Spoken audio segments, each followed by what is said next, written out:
शहीदों की चिताओं पर लगेंगे हर बरस मेले, वतन पर मरने वालों का यही बाकी निशान होगा। क्रांतिकारी शहीद राम प्रसाद बिस्मिल की ये पंक्तियां देशभक्तों के रोएं सिहरा देती है। शायद वतन के लिए शहीद होने वाले हर भारतीय के दिमाग में यही पंक्तियां होती है। लेकिन अफसोस होता है जब अनगिनत शहीदों में कई शहीद ऐसे भी होते हैं जिन्हें याद करने में शायद यह देश कंजूसी कर देता है। आज हम ऐसे ही शहीद की चर्चा कर रहे हैं जो ब्रिटिश साम्राज्य के खिलाफ बागी हुआ तो न आव देखा न ताव देखा, सीधे ब्रिटिश शासन के नुमाइंदों की गर्दन उतार दिया। उसके आक्रोश में परशुराम के फरसा की धार है, उसके तेवर में जवानी की आग है, उसके इनकलाब में वतन की खुशबू है। बिहार के उस अमर शहीद बेटे का नाम रामफल मंडल है। कहते हैं कि 1942 के अंग्रेज भारत छोड़ो आंदोलन में पहली बार देश भर में एक साथ अंग्रेजों के खिलाफ जन विद्रोह हुआ। इस बगावत के बाद अंग्रेजों ने अपनी बोरिया बिस्तर समेटना शुरू कर दिया। रेल की पटरियां उखाड़ी जा रही थी, थानों में आग लगाया जा रहा था। बूढ़े से लेकर जवान तक अंग्रेजों के विरुद्ध सड़क पर इनकलाब के गीत गा रहे थे।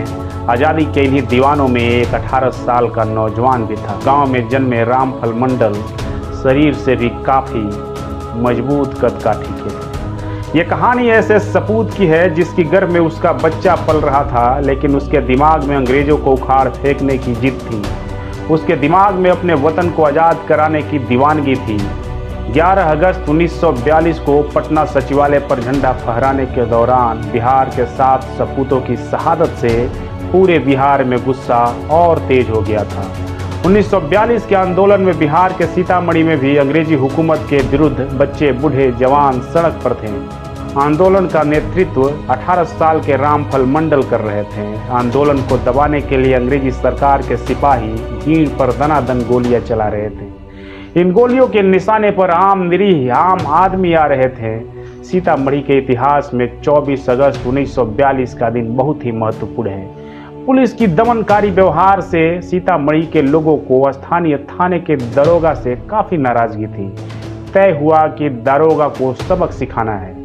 इसी दिन सीतामढ़ी के बाजपट्टी चौक पर हजारों की संख्या में आज़ादी के मतवाले लाठी, भाला, फरसा, गरासा जैसे देसी हथियारों के साथ पुलिस के आने और निर्णायक टकराव का इंतजार कर रहे थे। लेकिन इसी बीच किसी ने दरोगा को भीड़ के मंसूबों के बारे में सूचना दे दी। डर कर दरोगा बाजपट्टी चौक नहीं पहुंचता है। उस दरोगा की जगह स्थानीय एसडीओ, इंस्पेक्टर, हवलदार, चपरासी और ड्राइवर के साथ बाजपट्टी पहुंचे। लेकिन आज़ादी के दीवानों के सामने उनकी एक न चली। रामफल मंडल ने गड़ासे के एक ही वार में एसडीओ का सर काट दिया और इंस्पेक्टर को भी मौत की नींद सुला दिया।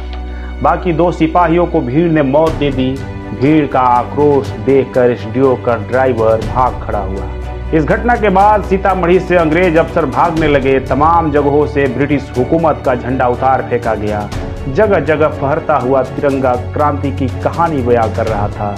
वही रामफल मंडल के सामने अपनी गर्भवती पत्नी की चिंता भी सता रही थी, जिसका 8वां महीना चल रहा था। आखिर एक पति होने का फर्ज भी तो निभाना है। रामफल मंडल ने अपनी पत्नी जगपतिया को नेपाल के एक गांव में रिश्तेदार के यहां सुरक्षित पहुंचा दिया। 15 सितंबर 1942 को उनकी पत्नी जगपतिया ने एक पुत्र को जन्म दिया, लेकिन नियति कुछ और ही थी। उनका पुत्र भी 8 माह से अधिक जीवित नहीं रहा। उधर उग्र आंदोलन धीरे धीरे मध्यम पड़ चुका था। एसडीओ के ड्राइवर के बयान पर रामफल मंडल, नरसिंह दास, कपिल देव सिंह, हरिहर प्रसाद समेत 4000 अज्ञात लोगों के खिलाफ हत्या का मुकदमा दर्ज किया गया था। प्रशासन ने रामफल मंडल के घर में आग लगा दी। फसल लगी जमीन को जोत दिया। सरकार ने रामफल मंडल के ऊपर 5000 रुपये का इनाम रख दिया। रामफल मंडल को यह बात जैसे ही पता चली, वे गुस्से में अंग्रेज अफसरों को सबक सिखाने की फिराक में लग गए। नेपाल में अपनी पत्नी को रखने के बाद रामफल मंडल रिश्तेदारों के मना करने के बावजूद भी अपने घर लौट आए। पड़ोसियों ने उन्हें सलाह दी कि पुलिस तुम्हें खोज रही है, तुम नेपाल ही चले जाओ, तुम्हारा सुरक्षित रहना जरूरी है। बिहार का बेटा कहाँ मानने वाला था। उन्होंने सलाह देने वालों को पलट कर कहा कि अभी और अंग्रेज सिपाही को मारना है तब जेल का मुंह देखूंगा। देश के लिए फांसी भी लग जाए तो कोई बात नहीं, आप सब मेरे परिवार का ख्याल रखिएगा।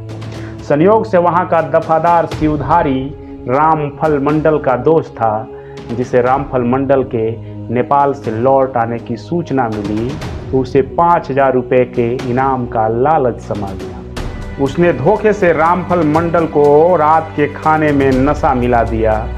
उधर उन्हें पकड़ने की फिराक में पुलिस ने नशे की हालत में ही उनके दोनों हाथों और पैरों में जंजीर से बांधकर गिरफ्तार कर लिया। रामफल मंडल को भागलपुर केंद्रीय कारा में बंद कर दिया गया।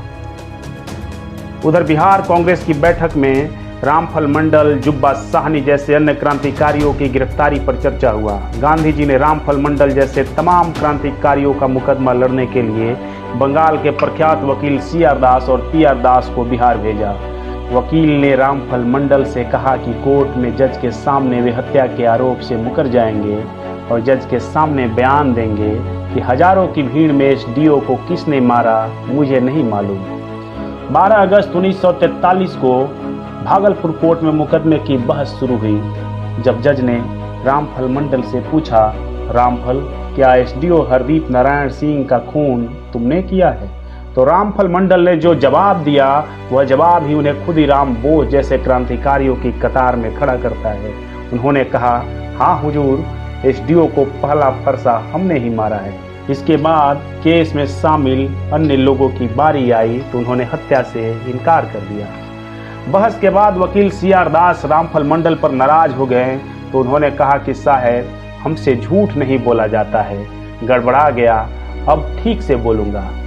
इसके बाद सुनवाई की अगली तिथि 13 अगस्त 1943 को बहस के दौरान जज ने पूछा, रामफल, क्या SDO का खून तुमने किया है? तो उन्होंने फिर कहा, हाँ हुजूर, पहला फरसा हमने ही मारा था। सुनवाई के बाद रामफल मंडल के इस जवाब के बाद वकील CR दास ने डांटते हुए रामफल मंडल से कहा कि अगली बहस अंतिम होगी और तुमने यदि झूठ नहीं बोला तो समझना। रामफल ने कहा, हुजूर, इस बार नहीं गड़बड़ाएगा। तीसरी बहस के दौरान जज महोदय ने पूछा, रामफल, SDO का खून तुमने किया है? तो उन्होंने कहा, हाँ हुजूर, पहला फरसा हमने ही मारा है। इस तरह से 3 दिनों तक अदालत में बहस होती रही, लेकिन रामफल मंडल ने वकील को लाख समझाने के बावजूद भी झूठ नहीं बोला। जज CR सैनी ने रामफल मंडल को फांसी की सजा एवं अन्य को उम्र कैद की सजा सुनाई।